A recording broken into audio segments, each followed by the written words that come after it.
But yeah, so right now we're in Valencia, Spain, in the Rusafa neighborhood. Yep. And I'm here with Mateo. Mateo and I have been friends for, I guess, a couple of years now. Yeah. I've actually been on his pod also in Spain, in Madrid.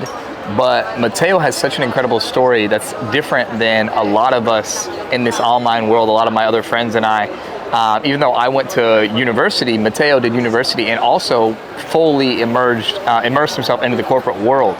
So just wanted to share a little bit of that story, like how did you find, like what is the place that you found yourself in that was like, okay, I gotta get out here? Like what did that life look like for you, and what made you really switch into our world? Yeah, no, that's a really good point. I guess also, I didn't really consider this until I revisited it. I graduated and went into corporate before the pandemic too. So it was normal life completely. And I saw what that was, and I was quote unquote in the matrix. And to be honest, this might sound surprising. I was actually perfectly happy in the matrix. I did everything I was supposed to do. I was doing well. I already got one promotion really quickly. But it wasn't until there was someone else in my life who really helped me show hey, there's so much more you could do.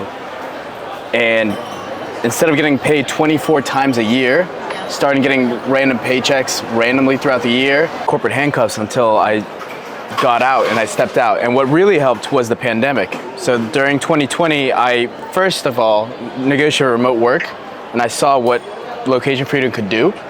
And then I saw what the pandemic did and how short life really is, what these opportunities really are.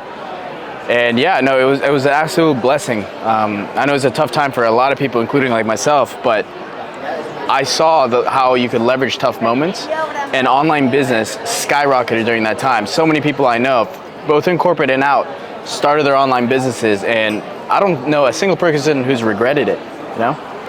And so, but you found first the online world through remote, right? Not quite through e-commerce or any of these popularized online money, Wi-Fi money sort of opportunities, right? You were just more digital remote. Yeah, so I was completely remote corporate. So I was still getting paid. I was a W-2, but I created an anonymous Instagram account. So I was experimenting a little bit with social media. Someone I knew really close also started social media at the exact same time.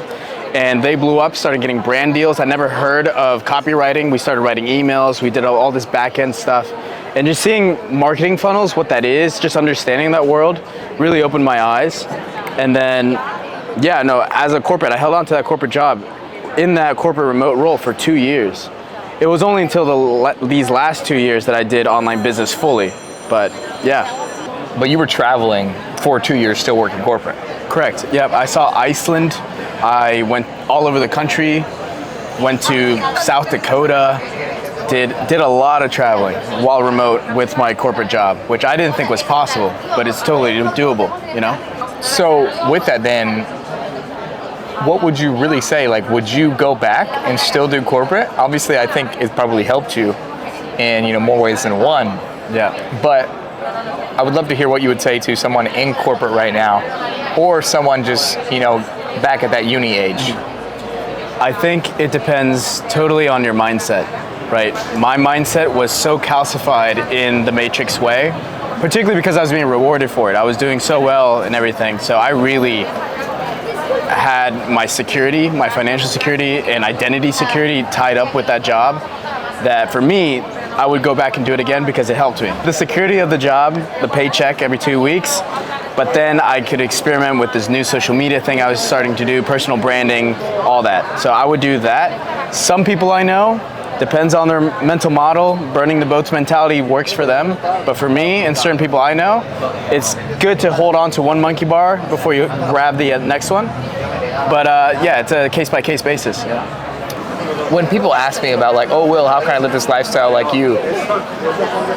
Transparently, as in I don't tell this to everybody, but I'm telling this here so anybody listening can understand, is not everybody is, for sure not everyone is meant to be an entrepreneur. Yeah. But there is a huge limiting mindset in general, I think, around people believing that they can't travel, they can't do cool things. They just have to learn the systems and the ways, right? Which is literally what you're doing now, yeah? Yep, absolutely, yeah. And it's, one of the reasons why I like your program, what you do so much, is understanding yourself and your purpose and your mission.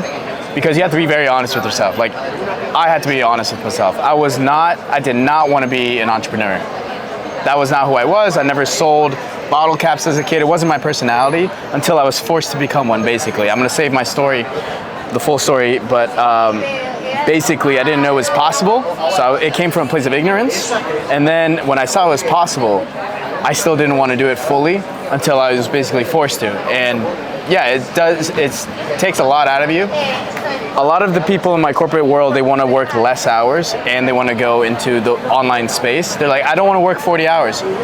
Brother, when you work for yourself, you're working every hour you're awake, you know? So that's the wrong mentality. So it depends what you want, but yeah, not everyone's built out for this life, so. But they can still travel in whatever role. It's depending on what they're looking for. The travel and that's what you help them with. 100%. So this is how I visualize it. I think of the 3 freedoms: location freedom, time freedom, financial freedom. I look at location freedom as the first domino to fall, because you can achieve that first before the other two, realistically. Most people can achieve location freedom before they achieve the time freedom, and definitely before the financial freedom. So yeah, location freedom is there for a lot of corporate guys. They just don't realize it. Awesome. And will you tell, please, anybody listening where they can find you on, whether that be YouTube, Instagram, Twitter, whichever your main places are? I am at Rascoteo on Instagram, YouTube, Twitter. Rascoteo. Yep, Rascoteo. And yeah, Will, this has been great. We've been traveling, met in Lisbon, did the podcast in Madrid. We're back in Valencia. And we're exploring the possibility of Montenegro. This is all thanks to, again, finding your purpose, doing that deep exploration, getting into alignment. It's amazing what doors open up, Yeah. Thanks, brother. Appreciate you, bro.